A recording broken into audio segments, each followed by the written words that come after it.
Alfred Yagas.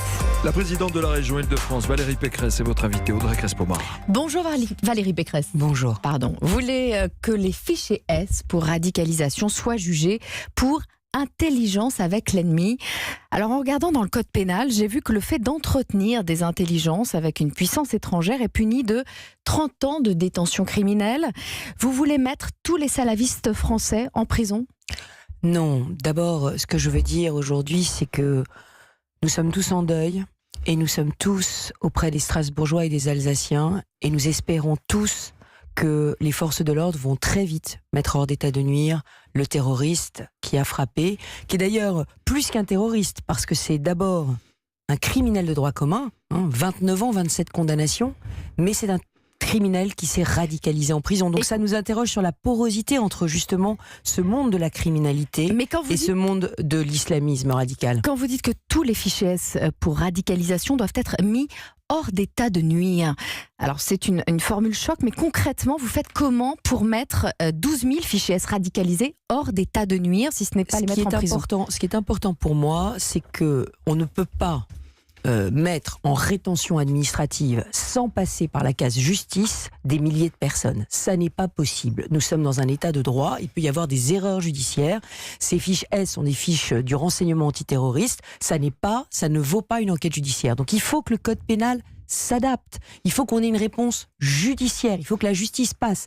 Mais il faut qu'on puisse incriminer devant la justice des personnes qu'on sait radicalisées, qu'on sait dangereuses, avant qu'elles commettent un attentat. Hors d'état de nuire. Ah bah ça veut dire, non, mais si c'est une incrimination du code pénal, ça veut dire que le juge pourra les placer soit en rétention judiciaire, c'est-à-dire chez elles, soit dans des centres fermés, soit en détention si elles sont particulièrement dangereuses. Pourquoi je dis qu'il faut faire cela ? D'abord, c'est symbolique. C'est parce qu'il faut qu'on ait un outil pénal supplémentaire pour pouvoir lutter contre le terrorisme et la radicalisation. Et puis parce que je crois que les Français ne comprennent pas qu'il n'y ait pas cette peine d'intelligence avec l'ennemi, parce que nous sommes en guerre contre le terrorisme islamique, qui nous a déclaré la guerre. Et donc il faut cette réponse. Parmi les fichiers S, il y a des étrangers. Faut-il les expulser pour consacrer plus de moyens à la surveillance des fichiers S français ? Il faut effectivement expulser les fichiers S radicalisés étrangers parce qu'ils sont dangereux et nous avons une procédure, alors là pour le coup dans la loi française, qui permet l'expulsion. L'expulsion, vous réclamez finalement les mêmes mesures que Marine Le Pen.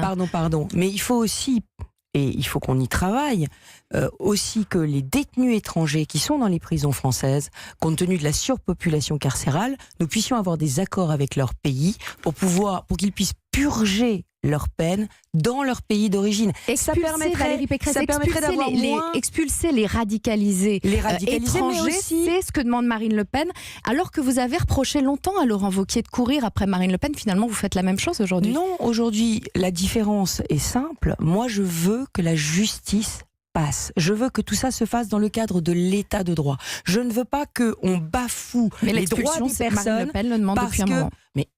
C'est pas parce que si Marine Le Pen dit qu'il fait beau, il fait peut-être beau. Oui, mais vous reprochiez à Laurent Wauquiez de courir après Marine Le Pen, et finalement c'est la même chose. La différence, elle est très claire, Madame Crespo-Mara. La différence est très claire.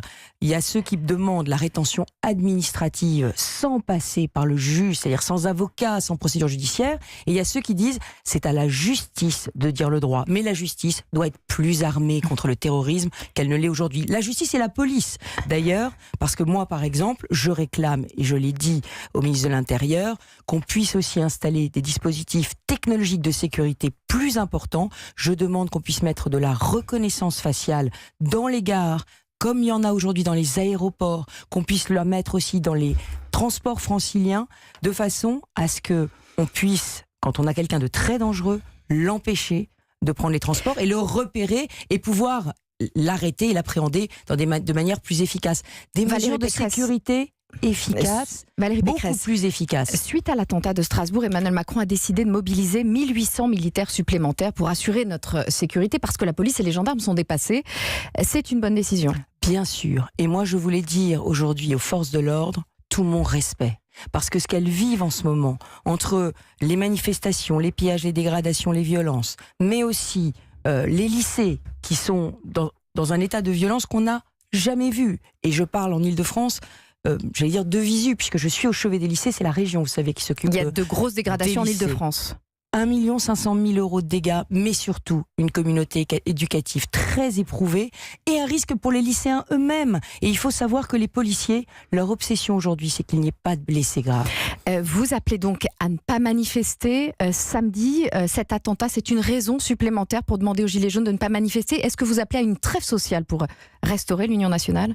Je crois qu'aujourd'hui, effectivement, compte tenu du risque attentat qui pèse, compte tenu de la période de Noël, qui est toujours une période à risque, je crois qu'il faut appeler à la responsabilité des Gilets jaunes. Il faut vraiment qu'ils demandent à ne plus manifester, à tous ceux qui pensent comme eux. Il faut arrêter les manifestations. Valérie Pécresse, on sent bien que Laurent Wauquiez n'est pas prêt de remettre un gilet jaune, puisqu'hier, il a très clairement appelé à ne pas manifester samedi. Vous ne trouvez pas qu'hormis vous, les Républicains ont un peu tardé à appeler au calme ?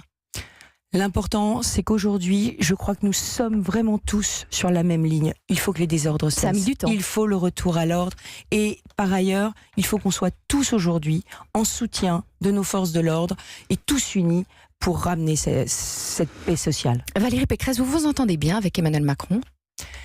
Moi, je suis dans une position d'opposition. Ça veut dire que je propose. Vous avez vu que je propose je vous demande de ça, modifier pardonnez-moi, je prolonge le code juste, pénal. je prolonge juste ma question. Je propose aussi d'être dans un état de sécurité renforcé. Je serai toujours en proposition parce que c'est mon rôle. Je suis une opposante, mais je propose. Alors, opposante, je vous demandais ça parce que vous réclamiez le retour des heures supplémentaires défiscalisées. C'est fait. Un geste pour les retraités, c'est fait. Un coup de pouce sur les bas salaires, ça aussi c'est fait.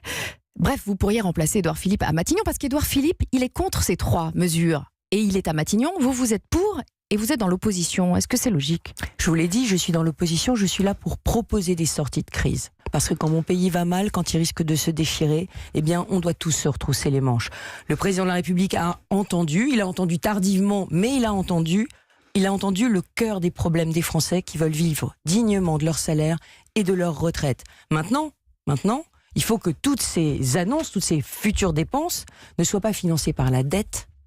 Parce que la dette, demain, c'est des impôts. Donc il va falloir faire des économies sur les dépenses. Et alors peut-être que je suis une